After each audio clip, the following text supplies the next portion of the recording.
15 अप्रैल की तारीख थी। यूपी पुलिस के 17 जवान के घेरे में अतीक और उसका भाई अशरफ था।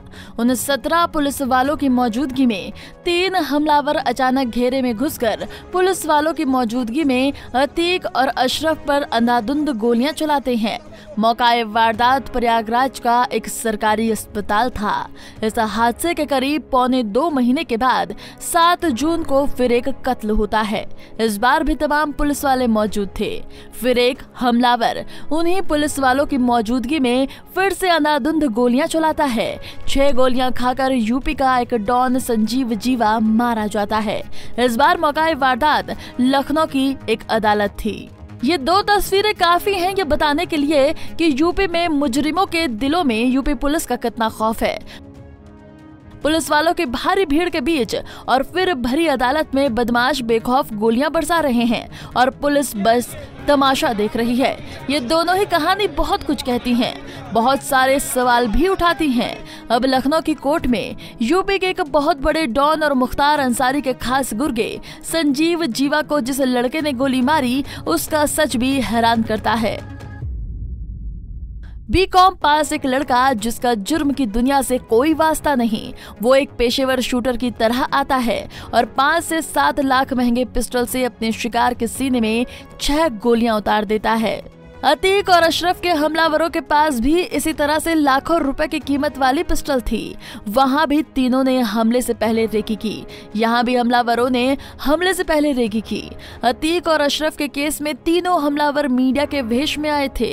यहाँ वो इकलौता हमलावर काला कोट पहनकर वकील के भेष में आया। दोनों ही केस में ये समानताएं और भी सवाल उठाती हैं। 2015 में गोमती नगर थाने में संजीव जीवा के खिलाफ हत्या का एक मुकदमा दर्ज हुआ था। उसी केस के सिलसिले में 7 जून को जीवा की SC/ST कोर्ट में पेशी थी। हालांकि बीजेपी विधायक ब्रह्म द्विवेदी और हरिद्वार के एक बिजनेसमैन के कत्ल के इल्जाम में जीवा को पहले से ही उम्र कैद की सजा मिली थी। लखनऊ जेल में वो ये सजा काट भी रहा था, मगर इस अलग मुकदमे के लिए दोपहर को उसकी पेशी थी। जेल के अंदर मुन्ना बजरंगी की हत्या के बाद जीवा के जान को भी खतरा था, क्योंकि वो बजरंगी का खास गुर्गा हुआ करता था। इसी खतरे को देखते हुए जीवा की पत्नी ने अदालत लाने ले जाने के दौरान उसकी सुरक्षा की गुहार लगाई थी, जिसके बाद जीवा को जब भी अदालत लाया जाता था बुलेट प्रूफ जैकेट में लाया जाता था। लेकिन जीवा की पत्नी के मुताबिक पिछली 2 पेशी के दौरान उसे बुलेट प्रूफ जैकेट नहीं दी गई। जीवा दोपहर से ही अदालत के अंदर बंदी गृह में था।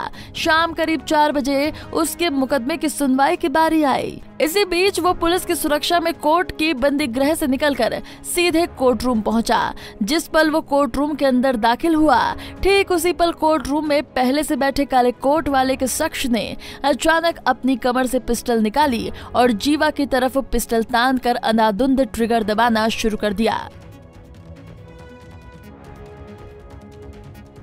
ये सब कुछ इतनी जल्दी में हुआ कि कोर्ट रूम में मौजूद पुलिस वाले और वकीलों को कुछ समझ में नहीं आया। उल्टे कुछ पुलिस वाले तो उल्टे पैर ही भागने लगे। जीवा अब जमीन पर गिर चुका था। हमलावर अब भागना चाहता था, लेकिन तभी कुछ वकील और बाद में कुछ पुलिस वालों ने हिम्मत दिखाई और हमलावर को गिरफ्तार कर लिया। इस गोलीबारी और हमलावर को पकड़ने के दौरान कुछ पुलिस वालों और एक बच्ची जख्मी होती है। वाकई में इस घटना ने कई सवाल खड़े किए हैं, क्योंकि इस घटना के बाद लोगों को अतीक और अशरफ हत्याकांड की याद आ गई है। Bureau report, Punjab Kesari TV. के लिए बेल आइकॉन को दबाएं। अगर आप ये वीडियो फेसबुक पर देख रहे हैं तो लाइक जरूर करें और ज्यादा से ज्यादा शेयर करें। धन्यवाद।